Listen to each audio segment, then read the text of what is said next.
அனைவருக்கும் வணக்கம். இந்த வீடியோ தொகுப்புல நம்ம என்ன பார்க்க போறோம்னா, நினைத்த பெண்ணை வசியம் செய்யும் வெற்றிலை மந்திரம் தான் நான் பார்க்க போறோம். இந்த மந்திரத்த பார்க்கறதுக்கு முன்னாடி நம்ம சேனல சப்ஸ்கிரைப் பண்ணாதவங்க சப்ஸ்கிரைப் பண்ணுங்க.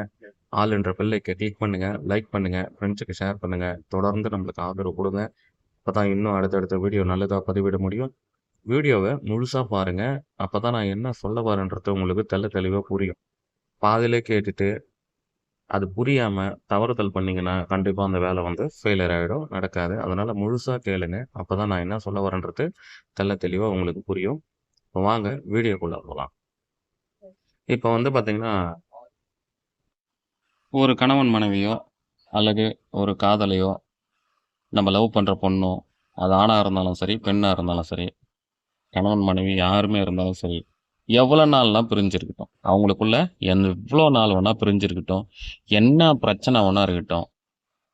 இந்த வசியத்த நீங்க பயன்படுத்துனீங்கன்னா அவங்க 2 பேரும் சேர்ந்து வாழ்றதுல எந்த ஒரு சந்தேகமே வேணாம். 100% வேலை செய்யும்.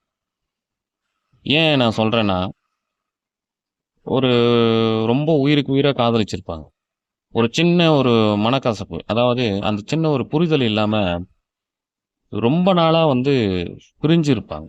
அது மன வலிய ரொம்ப அதிகமா குடுக்கும். சாப்பிட முடியாது, தூங்க முடியாது. அவங்கள பத்தின அந்த நெனப்பே ஏன்னா மனசு வலின்றது அவ்வளோ சாதாரணமான விஷயம் இல்ல. அந்த அளவுக்கு பாதிப்புகள குடுக்கும். யார்கிட்டயும் நார்மலா நம்ம நடந்துக்க முடியாது. சரிங்களா? அந்த மாரி ஆட்கள்.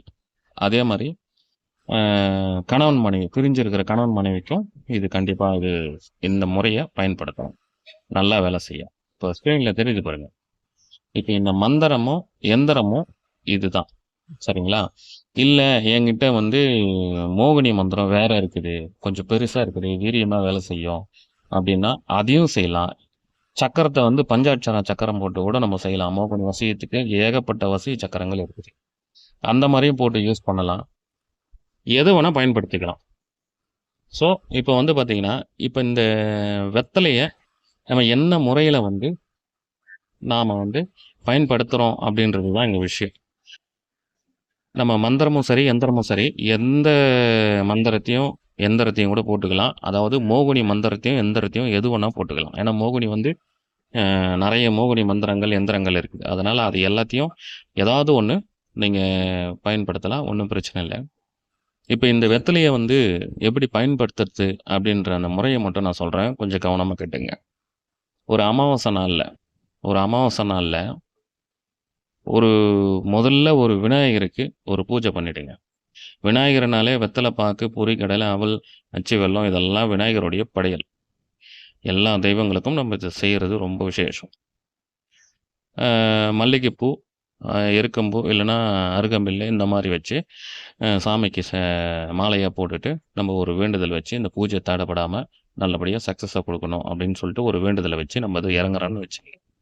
இத செஞ்சு முடிச்சிடணும். முடிச்சுட்டு, அ அதுக்கப்புறமா நீங்க என்ன பண்ணணும்னா, ஒரு தனி அறை சுத்த பத்தமா இருக்கணும். அந்த அறையில வாசனை திரவியங்கள ஃபுல்லா அந்த பன்னீரு, மஞ்சள், இந்த பச்சை கற்பூரம் இதெல்லாம் ஒண்ணா மிக்ஸ் பண்ணி, கோமியம் இதெல்லாம் ஃபுல்லா தெளிச்சு விடுங்க. வாசனை திரவியங்கள மொத்தம் தெளிச்சு விடுங்க. தெளிச்சு விட்டுட்டு, நறுமணமா இருக்கணும் அந்த ரூம் ஃபுல்லா. அதுக்கப்புறமா கிழக்கு முகமா உட்காந்து, உங்க முன்னாடி நெய் தீபம், சுத்தமான நெய்யால நெய் தீபம் அழகா விளக்கு ஏத்திட்டு, ஒரு வாழை இலை விரிச்சு, அதுல பொரி கடலை, அவுல், அச்சு வெல்லம், இல்லன்னா நாட்டு சர்க்கரை, இல்லன்னா பால் பாயாசம் இந்த மாரி ஸ்வீட் வகைகள், பழ வகைகள் இந்த மாரி வச்சு, வெத்தல பாக்கு, ஊதுவத்தி, கற்பூரம் இது மாரி வாசனை திரவியங்கள வச்சு, இந்த அத்தரு இந்த மாரி ஏதாச்சும் வைக்கணும். மெயின் மல்லிகைப்பூ மட்டும் தான் யூஸ் பண்ணணும். மல்லிகைப்பூ யூஸ் பண்ணாம வேற எந்த பூவும் யூஸ் பண்ணாது. ஏன்னா மோகினி வசியத்துக்கு எல்லாத்துக்குமே தெய்வங்கள வசியம் பண்றதா இருந்தாலும் சரி, தெய்வங்கள நம்ப வேண்டுதல் வைக்கிறதா இருந்தாலும், மல்லிகைப்பூ தான் நம்மளுக்கு தெய்வத்துக்கு உகந்தது.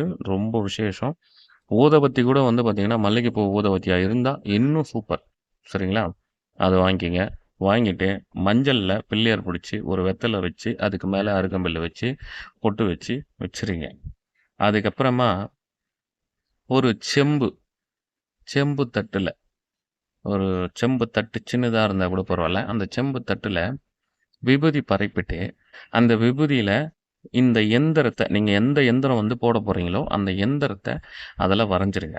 கையில வரையக்கூடாது. நம்ம அந்த ஊதவத்தி குச்சி இருக்குதுல்ல, அந்த குச்சிய எடுத்து கையில அந்த விபூதி தட்டுல வரைஞ்சிடணும். வரைஞ்சிட்டு, அதுக்கப்புறமா நீங்க என்ன பண்ணணும்னா, அதே மாரி இந்த வெத்தலையிலும் வரையணும். வரைஞ்சிட்டு அவங்களுடைய பேர் எதிரும் புதிருமா ஆப்போசிட்டா இருக்கிறத போட்டுடணும். போட்டுட்டு நீங்க என்ன பண்ணணும்னா, கற்பூரத்த கொஞ்சம் துண்டு துண்டா, துண்டு துண்டா கற்பூரம் உடைச்சு வச்சுங்க சின்ன சின்னதா. வெறும் தரையில உட்காராம, ஏதாச்சும் ஒரு டவலு, இல்ல கோணி பை இருந்தாலும் கோணி பை போட்டுன்னு உட்காருங்க. தர்ப மேல உட்காந்து செஞ்சா இன்னும் விசேஷம். தர்ப பை மேல உட்காந்து செஞ்சா இன்னும் விசேஷம்.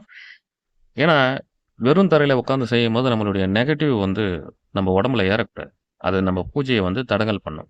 அப்போ நம்மளுக்கு பாசிட்டிவ் வைப்ரேஷன் வரணும் அப்டின்னா, அந்த நெகட்டிவ தடுக்கிற சக்தி தர்பபாய்க்கு உண்டு. அதனால தர்பபாய் மேல உட்காந்து சொன்னீங்கன்னா, இன்னும் விசேஷமா இருக்கும். அமாவாசை நாள்ல அதிகாலையில தான் இத செய்யணும். ஸ்டார்ட் பண்ணணும். அதிகாலையில தான் ஸ்டார்ட் பண்ணணும். ஸ்டார்ட் பண்ணிட்டு, இது வந்து 1 நாள் வசியம் இருந்தாலே போதும். இந்த 1 நாள்லயே பூஜைய முடிச்சிடலாம். ஒரே நாள் போதும். சரிங்களா? இத வந்து ஸ்டார்ட் பண்ணணும். ஸ்டார்ட் பண்ணிட்டு, நீங்க என்ன பண்ணுங்க, துண்டு துண்டா கற்பூரம் உடைச்சு வச்சுக்கின உடனே, மல்லிப்பூ வந்து கொஞ்சமா உதிரி பூ வச்சுக்கங்க.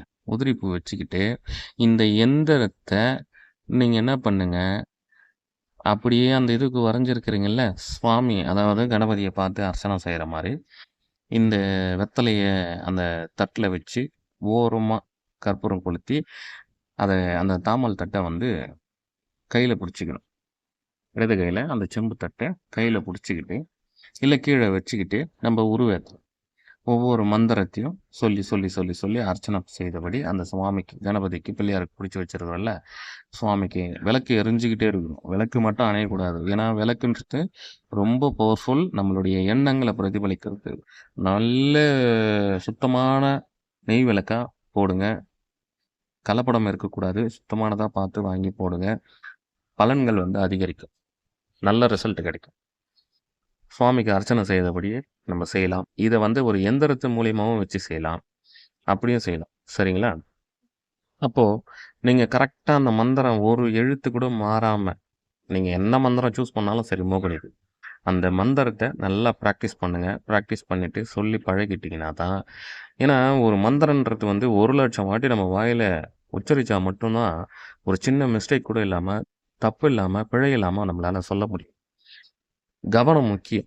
மனச ஒருநிலைப்படு ஒரு பூஜையில செய்றீங்க அப்படின்னா, கண்டிப்பா மனச வந்து ஒருநிலைப்படுத்தி செய்யணும். அதுல ஒரு சின்ன எழுத்து பிழை கூட வரக்கூடாது. நம்மளுடைய கவனம் இங்க பூஜையில மட்டும் தான் இருக்கணும். வேற எங்கேயும் இருக்கக்கூடாது. அதே மாரி அந்த பூஜை டைம்ல உட்கார்றதுக்கு முன்னாடியே வந்து ஒரு 3 நாள் சுத்தபத்தமா நான்வெஜ் சாப்பிடாம, எதுவுமே இந்த பீடி, சிகரெட் எதுவுமே இருக்கக்கூடாது. தண்ணி, கிண்ணி எந்த பழக்கமும் இருக்கக்கூடாது. சுத்தபத்தமா இருக்கணும்.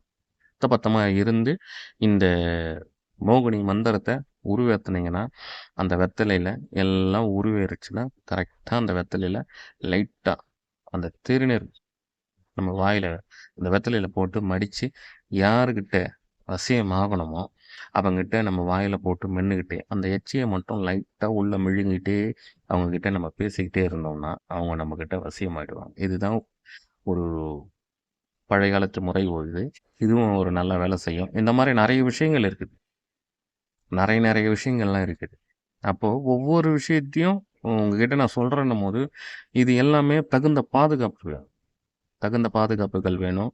ஏன்னா மாந்திரீகம் என்பது எடுத்த உடனே பாதுகாப்பு இல்லாம, நம்ம ஒரு எண்ணங்கள செயல்படுத்தி, தவறான எண்ணத்துக்கு இது பயன்படுத்துனா, கண்டிப்பா தவறா தான் போய் முடியும். ஆபத்துல தான் முடியும். அப்போ நல்ல எண்ணங்கள வச்சு நல்லதுக்காக பயன்படுத்துங்க. தவறான எண்ணத்துல ஒருத்தருடைய வாழ்க்கைய கெடுக்கணும்னு சொல்லிட்டு நீங்க போய் பயன்படுத்துனீங்கன்னா, கண்டிப்பா உங்களுக்கு இது வேலையும் செய்யாது. பல மடங்கு பிரச்சனைகளும் வரும். தேவையில்லாத நீங்க பிரச்சனைகள நெறைய சந்திக்க வேண்டியது வரும்.